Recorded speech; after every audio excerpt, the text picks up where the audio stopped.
অনেকদিন থেকে আমার একটা পাহাড় কেনার শখ, কিন্তু পাহাড় কে বিক্রি করে তা জানি না।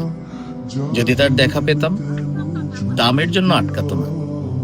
আমার নিজস্ব একটা নদী আছে, সেটা দিয়ে দিতাম পাহাড়টার বদলে। খেয়ে না জানে পাহাড়ের চেয়ে নদীর দামই বেশি। পাহাড় স্থাণু, নদী বহমান। তবুও আমি নদীর বদলে পাহাড়টাই কিনতাম, কারণ আমি ঠকতে চাই। নদীটাও অবশ্য কিনেছিলাম একটা দ্বীপের বদলে। ছেলেবেলায় আমার বেশ ছোট্টখাট্ট ছিমছাম একটা দ্বীপ ছিল, সেখানে অসংখ্য প্রজাপতি। শৈশবে দ্বীপটি ছিল আমার বড় প্রিয়। আমার যৌবনে দ্বীপটি আমার কাছে মাপে ছোট লাগে। প্রবহমান ছিপছিপে তন্নি নদীটি বেশ পছন্দ হলো আমার। বন্ধুরা বলল, ওইটুকু একটা দ্বীপের বিনিময়ে এত বড় একটা নদী পেয়েছিস, খুব জিতেছিস তো মাইরি। তখন জয়ের আনন্দে আমি বিহ্বল হতাম। তখন সত্যি আমি ভালোবাসতাম নদীটিকে। নদী আমার অনেক প্রশ্নের উত্তর দিল, যেমন, বলতো আজ সন্ধেবেলা বৃষ্টি হবে কিনা।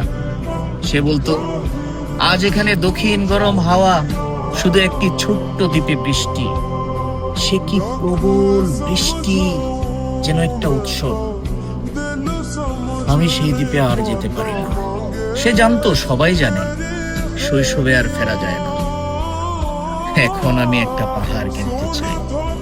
সেই পাহাড়ের পায়ের কাছে থাকবে গহন অরণ্য।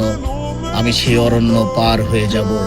তারপর শুধু রুক্ষ কঠিন পাহাড়, একেবারে চূড়ায়, মাথার খুব কাছে আকাশ, নিচে বিপুলা পৃথিবী, চরাচরের তীব্র নির্জনতা।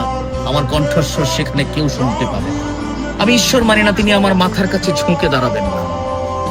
আমি শুধু 10 দিককে উদ্দেশ্য করে বলবো, প্রত্যেক মানুষই অহংকারী। এখানে আমি একা। এখানে আমার কোনো অহংকার নেই। এখানে জয়ী হবার বদলে ক্ষমা চাইতে ভালো লাগে। হে 10 দিক, আমি কোনো দোষ করিনি, আমাকে ক্ষমা করো।